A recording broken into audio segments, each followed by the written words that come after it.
టేబుల్లో ప్రధానంగా ముదిరాజు కులం తెలంగాణలో దాని స్థితిగతులు ఏమిటి, అది ఏం చేయాలి అని శివ ముదిరాజు ఆర్గనైజ్ చేశాడు. అయితే ఆ విషయం చెప్పే ముందు ఒక కీలకమైన 2 విషయాలు మాట్లాడాలి. ఒకటి,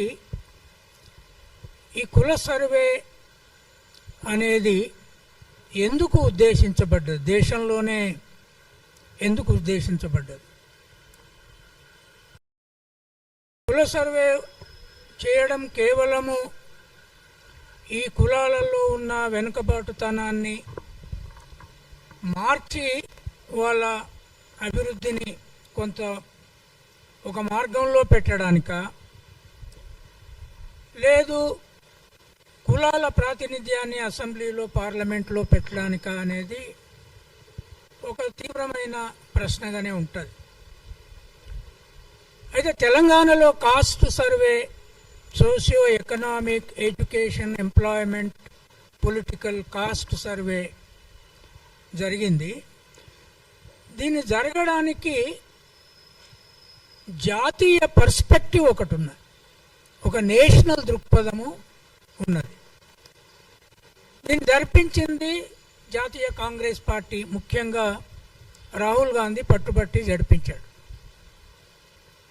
ఆ జరిపించడానికి ముందు చాలా చర్చ జరిగింది, వాళ్ళ పార్టీలో జరిగింది, బయట జరిగింది. ఆయనకు తర్జన భర్జన ఉంది. వాళ్ళు 65 ఏళ్ళు ఏకఛత్రాధిపత్యంగా పరిపాలించిన కుటుంబ పునాదులున్న పార్టీగా కూడా అది ఉంది. చివరిగా ఒక బ్రాడ్ కంక్లూజన్ ఏమిటి అంటే, ఈ సర్వే ద్వారా ఒక కుటుంబ పాలన, ఒక కుల పాలన, ఒక ఆర్థిక గ్రూపు వ్యవస్థను తన చేతిలో పెట్టుకునే పాలన, స్త్రీ పురుషుల మధ్య పూర్తిగా అసమానతలు కలిగిన పాలన లేకుండా చేయడానికి ఇది పునాదిగా ఉండాలి అనేది ఆలోచన.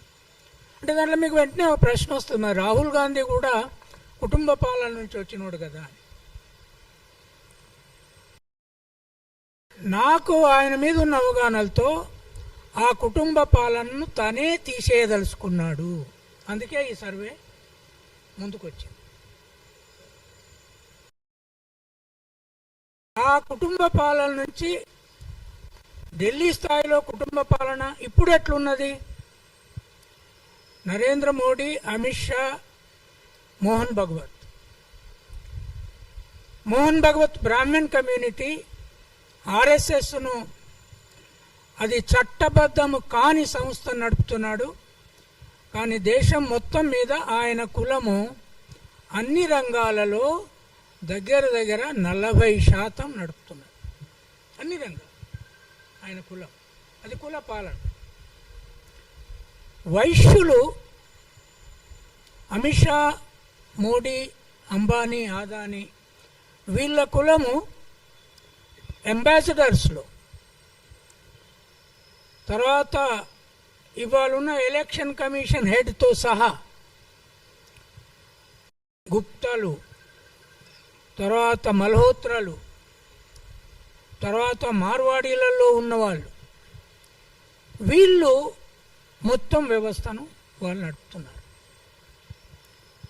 రాష్ట్రాలలో, కొన్ని రాష్ట్రాలలో శూద్ర అగ్రకులం, మన దగ్గర రెడ్లు, వెలమలు, కర్ణాటకలో లింగాయత్ వకలింగాస్, అట్లాగే కేరళలో నాయర్లు, బెంగాల్లో బ్రాహ్మలు, ఇట్లా కొన్ని కులాలు, ఈవెన్ నార్త్ ఇండియాలో కూడా అట్లాంటి కులాలు నడుపుతున్నాయి. అధికారం వాళ్ళకు వచ్చిన తర్వాత దగ్గర ముఖ్యమంత్రి ఏ కులమోడు అవుతాడో, ప్రాంతీయ పార్టీలైనా జాతీయ పార్టీలలో ఉన్న దగ్గర 30 నుంచి 35% పవరు ముఖ్యమంత్రి ఆఫీసు నుంచి మండలం వరకు ఒక్క కులం చేతిలో ఉంటుంది.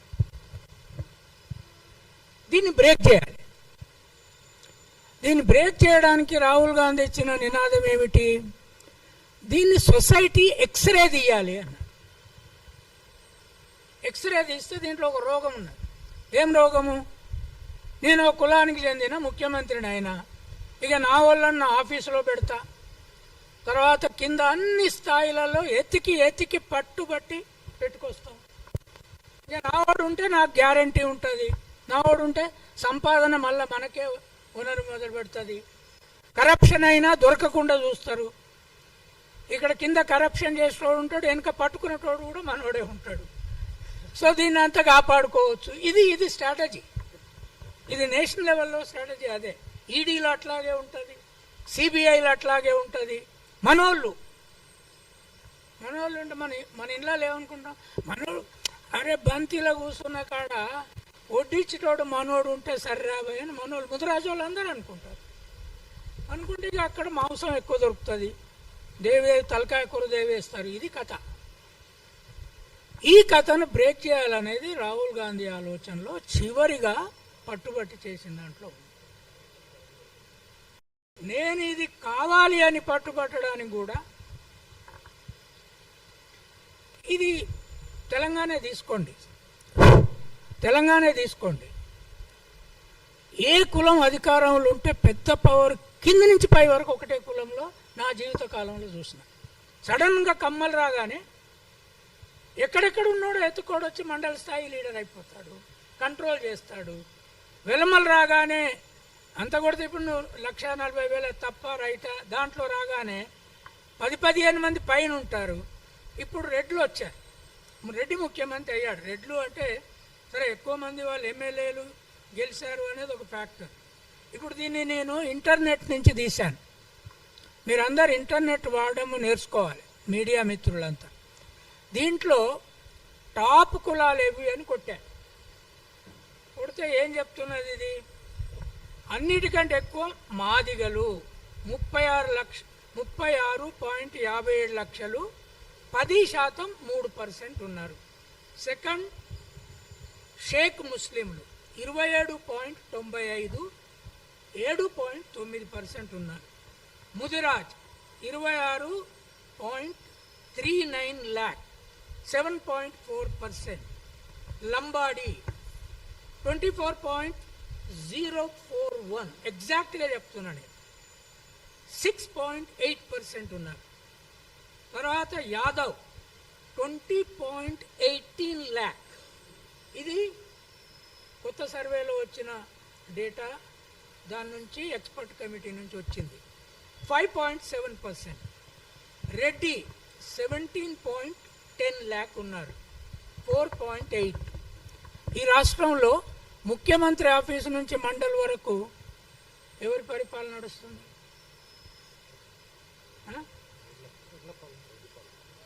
అనుమానం ఉందా? మరి ఇట్లున్నాక ఈ కాస్ట్ సెన్సెస్ బయటకు వచ్చినాక యూత్లో కాక్రోచ్ జనతా పార్టీ లాంటి చైతన్యం వచ్చిందనుకో, ఒక్క కులమే పరిపాలించొద్దు, అక్కడ ఎడ్యుకేషన్ మినిస్టర్ రిజైన్ చేయాలి అని వాళ్ళు గొడవ చేస్తున్నారు. ఇక్కడ ఒకటే కులం పరిపాలించేదానికి ఆ కులానికి ఓటేయొద్దు అని ఒక పార్టీ వచ్చిందనుకో, శివే నడిపాడు అనుకుందాం, అప్పుడు ఏమవుతుంది? వీళ్ళకి తెలియంది ఏంటి అంటే అధికారంలోకి వచ్చినాక అన్ని స్థాయిలలో తల కులపోలని పెట్టుకుంటోళ్ళను ముందు ఆ కులాన్ని కూడా నాశనం చేస్తారు. మీరు ఆ కులంలో అందరు ధనవంతులు లేరు. రెడ్ల డ్రైవర్ కూడా ఉన్నారు. ఎన్నోసార్లు ఊబర్లో నేను వాళ్ళల్లో వస్తూనే ఉంటాను. కానీ రేపు ఈ బ్యాక్వర్డ్ క్లాసెస్, దళితులు 36 లక్షల మాదిగలు, తర్వాత 14 లక్షల మాలలు, తర్వాత ఈ బీసీలు, వీళ్ళంతా ఒకటయ్యి ఈ కులానికి మాత్రం ఓటేయొద్దు, వీళ్ళు కాంగ్రెస్ పేరుతో వచ్చిండ్రు, ఒక్క కులం ప్రభుత్వం నడుపుతుందంటే రాహుల్ గాంధీ ఏజెండా కొలాప్స్. ఇది రీజనల్ పార్టీ కూడా వర్తిస్తుంది. ఏ పార్టీ కానీ నువ్వు అధికారంలోకి రాగానే నీ కులానికే ఇస్తా అంటే ఇక ఆ కులం ఆ పీరియడ్లో డబ్బు సంపాదిస్తుంది, ఆ కులం ఆ పీరియడ్లో పెత్తనం చేస్తుంది, ఆ కులం ఆ పీరియడ్లో కరప్షన్ కూడా చేస్తుంది. నువ్వే కులమైనా కానీ ఇంతకుముందు ప్రాంతాలలో చూసినాం మనం. దాన్ని బ్రేక్ చేయడం అనేది ఈ కుల సర్వే యొక్క మెయిన్ డైరెక్షన్.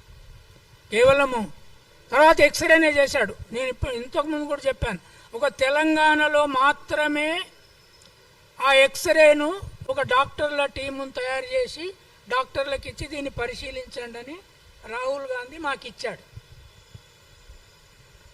ఏది ఇండిపెండెంట్ ఎక్స్పర్ట్ కమిటీ గ్రూప్.